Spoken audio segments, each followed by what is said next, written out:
Roy Albert Roy, നിന്റെ അമ്മയുടെ കൊതത്തിനകത്ത് കൊണ്ടുപോയേ ഇറാനിൽ നിന്ന് വിട്ട ഒരു മിസൈൽ അവിടെ കിടപ്പുണ്ട്. നിന്റെ അമ്മയുടെ കൊതത്തിനകത്തോട്ട് പോയി കയറ്റി വെയ് നീ, ആ സമയം ഉണ്ടെങ്കിൽ. ചേറ്റയ്ക്കുണ്ടായവന് കഴിവേറി, ആണും പെണ്ണും കേട്ടോ ചികണ്ടിക്കുണ്ടായ ഗുണ്ട. നാണമില്ലടാ എന്റെ പേജ് വന്ന് കമന്റ് ഇടാനായിട്ട്. റോയ് ആൽബർട്ട് റോയ്, നിന്റെ അമ്മയുടെ കൊതം സുഡാപ്പികൾക്ക് കൊണ്ട് കൊടുത്തിട്ടുണ്ടെങ്കിൽ നിന്റെ അമ്മയുടെ കൊതവുമായിട്ട് പോയി കുനിഞ്ഞില്ലടാ. ഇവിടെ ഒരെണ്ണം കിടപ്പുണ്ട്. എവിടെയാണെന്നറിയാമോ? ഇതിന്റെ അടുത്ത്, ചാവുകളുടെ അടുത്ത് ഒരെണ്ണം കിടപ്പുണ്ട്. വലിയക്കാട്ടൊരു മിസൈല് നിന്റെ അമ്മയുടെ ഗോതത്തിനകത്തോട്ട് കയറ്റി വെച്ചിട്ട് അതുകൊണ്ട് അടിച്ചുകൊണ്ട് കൊടുക്ക്. ചേറ്റയ്ക്കുണ്ടായവനെ എന്റെ പേജ് വന്ന് കമന്റ്. ചേറ്റയ്ക്ക് നാണമില്ലടാ കഴിവേറിക്ക് ഉണ്ടായ മോനെ. കഴിവേറി. ഞാൻ ഇത്രയും സീരിയസ് ആയിട്ട് പറഞ്ഞുകൊണ്ടിരിക്കുമ്പോഴത്തേക്ക് നീ നട്ടല്ലാതെ ഗുണ്ടനായിട്ട് നീ ഗുണ്ടനടിച്ചോണ്ടിരിക്കുന്നതിന്റെ കഥയാണോ ഇവിടെ പറയേണ്ടത്? ചേറ്റേ, ഗുണ്ടനടിച്ചോണ്ടിരിക്കുന്ന കഥ ഒന്ന് പറയാൻ വേണ്ടി പറ്റിയ പേജ് എന്റെ പേജ്.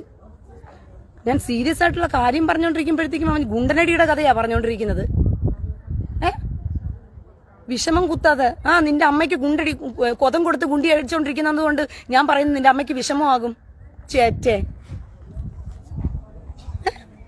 പന്ന നാറിക്കുണ്ടായവന്മാരെ സീരിയസ് ആയിട്ട് പറയുമ്പോഴത്തേക്കും അവന്റെ ഒക്കെ കൊതത്തില് സമാധാനം ഉണ്ടാക്കാൻ വേണ്ടി എന്റെ അടുത്ത് സംസാരിക്കുക. നാറിക്കുണ്ടായവന്മാരടാ സംസാരിക്കുന്നതേ നിന്റെയും നിന്റെ അമ്മയ്ക്കും മക്കൾക്കും വേണ്ടിയിട്ടുള്ള ആപത്തിനെ കുറിച്ചാണ് പട്ടികളെ സംസാരിക്കുന്നത്. ചേറ്റകളെ, ഇതുപോലും തിരിച്ചറിയാൻ കേവലം കെട്ടവന്മാരാണോ? റോയ് ആൽബർട്ട് റോയ്, ഞാൻ സമാധാനം ഉണ്ടാക്കാൻ വരുന്ന പോടാ ചെറ്റേ. നിന്റെ അടുത്തൊക്കെ സമാധാനം പറഞ്ഞിരിക്കാൻ പറ്റുമോ? എന്നോടാണോ ഞാൻ സമാധാനം പറഞ്ഞത്? ഞാൻ സമാധാനം പറഞ്ഞ് നീ കണ്ടോടാ ചെറ്റേ. നീ കൂടുതൽ സമാധാനം ഉണ്ടാക്കാൻ വന്നിരിക്കുന്നത്. ഞാൻ നിന്നോട് സമാധാനം വന്ന് സംസാരിച്ചോ? സമാധാനം എടുത്തു കളയേണ്ടവനെ തീർക്കണമെന്നാണ് ഞാൻ പഠിപ്പിക്കുന്നത്. പ്രതിരോധം അറിഞ്ഞിരിക്കണം.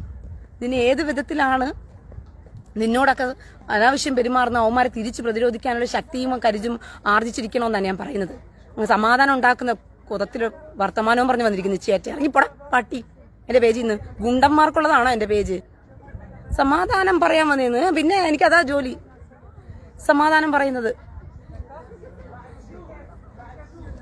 വൃത്തികെട്ടവന്മാര്.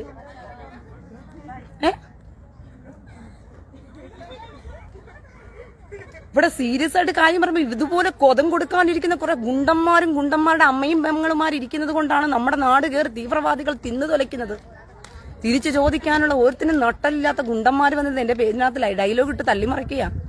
സ്വന്തം ജീവനെ കൊടുത്ത് ഭാര്യ 3 വയസ്സുള്ള കുഞ്ഞ ഹിസ്ബുള്ള മുജാഹിദ് എന്ന് പറയുന്ന തീവ്രവാദിയെ കൊന്നൊടുക്കാൻ നേർക്കുനേർ ചെന്നിട്ട് ജീവനെ കൊടുത്തപ്പോൾ അദ്ദേഹത്തിനും ഉണ്ടായിരുന്നു 3 വയസ്സുള്ളൊരു കുഞ്ഞ്.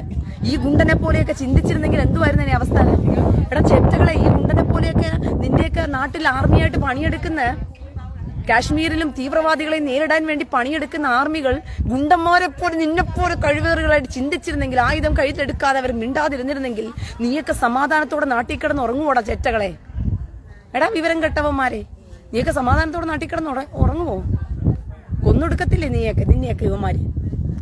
എന്നിട്ട് അവൻ സമാധാനം ഉണ്ടാക്കാൻ ഇങ്ങോട്ട് ഇറങ്ങിയിരിക്കുന്നു. സമാധാനം ഉണ്ടാക്കാൻ നമുക്ക് സമാധാനം തരാൻ ആരാണ്?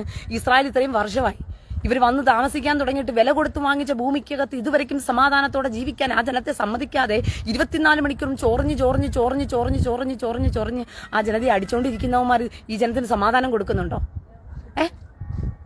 ഇന്ത്യക്കകത്ത് ഇപ്പോൾ കുറച്ചെങ്കിലും സമാധാനം ഉണ്ടായത് BJP ഭരണം വന്നിരിക്കുന്നത് കൊണ്ട്, ആ ഒരു ഭയം ഉണ്ടായതുകൊണ്ട് മാത്രം. തിരിച്ചടിക്കാൻ നരേന്ദ്രമോദി തീരുമാനിച്ചത് കൊണ്ട് ആ പാകിസ്ഥാൻ തീവ്രവാദികൾ ഇതിനകത്ത് കയറി നുഴയാത്തതും അടിക്കാത്തതും. ഇല്ലെങ്കിൽ കണ്ടേനെ.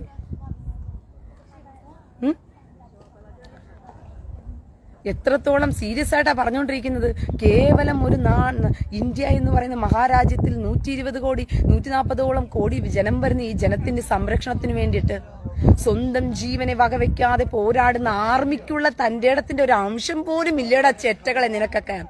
എടാ നീയൊക്കെ നിന്റെ മക്കളെയൊക്കെ പറഞ്ഞു പഠിപ്പീരിനടാ, പറഞ്ഞു പഠിപ്പീര്, മക്കളെ പറഞ്ഞു പഠിപ്പീര്. ഇനിയുള്ള കാലത്ത് നിങ്ങൾക്ക് ജീവിക്കണ്ടേ സമാധാനത്തോടെ? ജീവിക്കാൻ പറ്റത്തില്ല.